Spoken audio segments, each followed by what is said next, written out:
Hello and welcome to my Titan Quest review. I'm Mako. Thank you for watching. I'm going to take about 5 or 10 minutes to play the game and go through all of its features and let you know a little bit about the game and how I feel about it, and if it's worth picking up or not. So, I'm playing on all the highest settings. It is kind of an old game, so the graphic settings are a little low, but they're well, they're not really high. Depends on your rig, I suppose. Let me turn this down a bit. It is a 256 megabyte required graphics card, which by today's standards, there's no excuse why you shouldn't have that, because they're literally $15 cards. I've got a GeForce GT 440, and that's got a gigabyte of DDR3, so it's more than enough to play Titan Quest. Creating a character, not really too much to it. You get to select your gender and your name and your tunic color, but that's about it. So we're going to go ahead and play my character. The game loads fairly quickly. Load times are about 2 to 3 seconds. I am in the Magra Bluff, which is not where I want to be. Why am I here? The maps for the areas are, you know, they're fairly large for a dungeon crawler, but they are a bit linear, which is to be expected. Simple point and click to move. No keyboard controls. Oh, I found a beach. Are those lizard men? Huh. If you've ever played Diablo, you should be extremely familiar with dungeon crawlers, which is probably why you're watching this video. But if you're new to them, a dungeon crawler is a top-down, you know, 3D or 2.5D isometric camera angle where you move with the mouse and all you do is click to attack, and you get a secondary attack for your left click, which is usually a whirlwind or a fireball or something like that. And I have whirlwind right now. Although Titan Quest does things a little differently by going in fully 3D with a nice 3D map. But the camera's not movable. However, you can zoom in pretty good. As you can see, the grass looks nice, the flowers look nice. I've got anti-aliasing on, so all the edges are nice and crisp. The character models, while not really super detailed, are they look really clean and fleshed out. Not really blocky shoulder blades or anything like that, which is to be expected with most dungeon crawlers. Is a low polygon character model, but that's not the case with Titan Quest. I'm gonna go down here and whoop on these. What is that? Is that a Navi? Menad? It hissed, so it was like a cat. Nice upskirt. There is a bit of a physics system. So when you kill something, there's no death animation, they just fall down how the physics system allows it. Which is neat, because in some games, they code a death animation, and you see it over and over and over again, because you're literally fighting thousands of monsters through the course of the game. So it's nice to see that randomized fall, kind of ragdoll. It really gives a little more to the game. Hold on, I've got something wrong with... There you go. I am apparently quite powerful because these guys are not doing that much damage to me. I'll show you my weapons here in a second. Ooh, she is, though. Bitch. There's my whirlwind. Oh! Who's throwing lightning on me? You filthy bitch.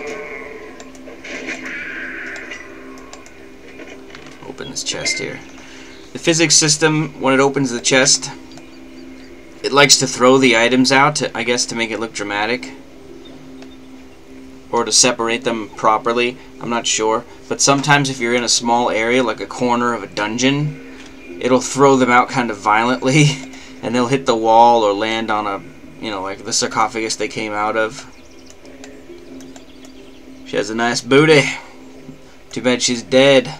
Or I would destroy it with my penis. No, I'm kidding. What else can I tell you? Wow, look how she landed. pretty varied character customization when it comes to your skill set. You've got health, energy, strength, intelligence, and dexterity, all given.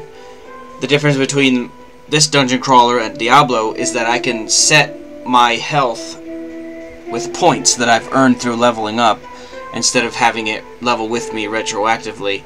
So early on, dump a lot of points into your health, because if you're two-hitting things, you're more than strong enough to go up another couple of levels without raising strength. Go ahead and just dump a couple points into health, which is what I'm going to do now. So, see, that gave me like, you know, another 60 or 70 points. So now I've got nearly 1,000. There are a lot of skills.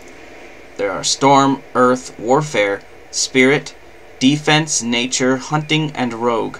We've got Warfare Mastery selected right now because I wanted to be a melee character, because they're easy. Once you get into the game, then you can be like a mage or, you know, a rogue or whatever.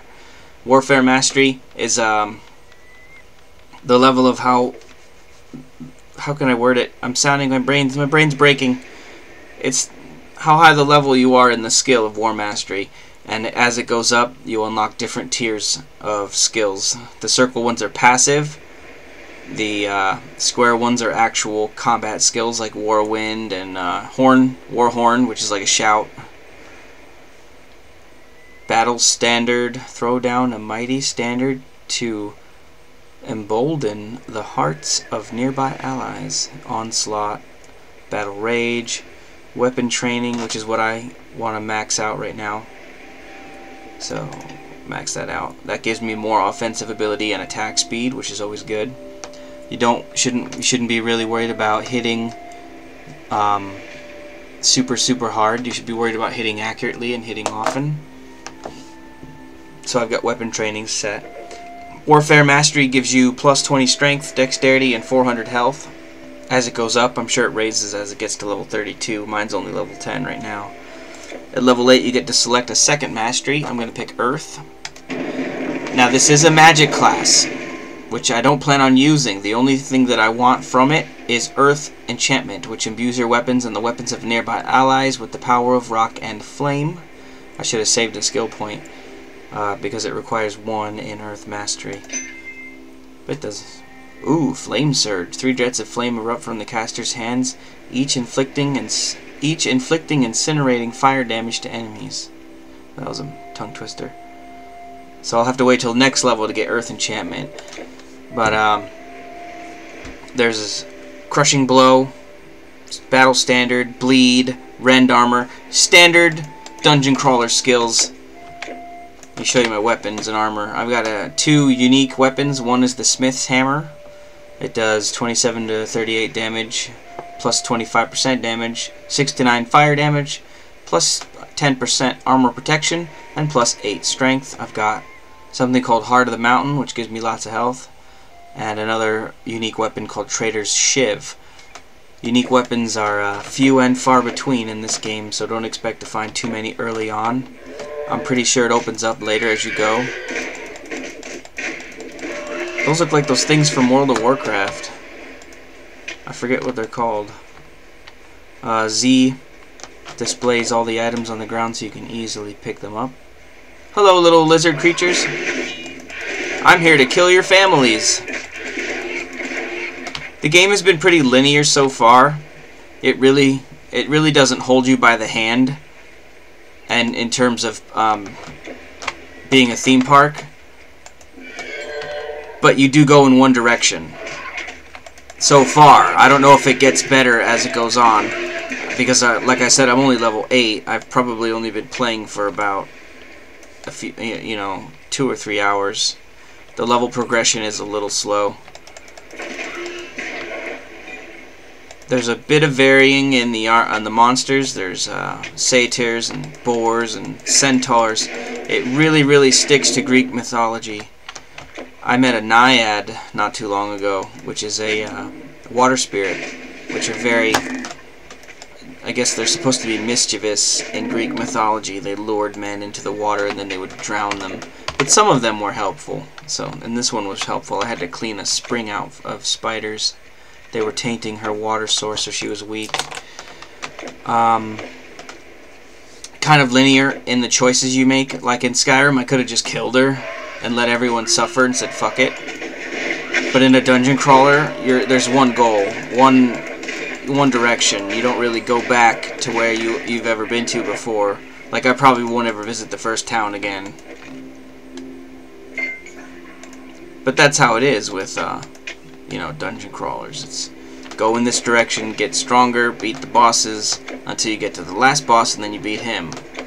Not really a lot of freedom, other than in the character development system, which is pretty open because the weapons aren't class restricted.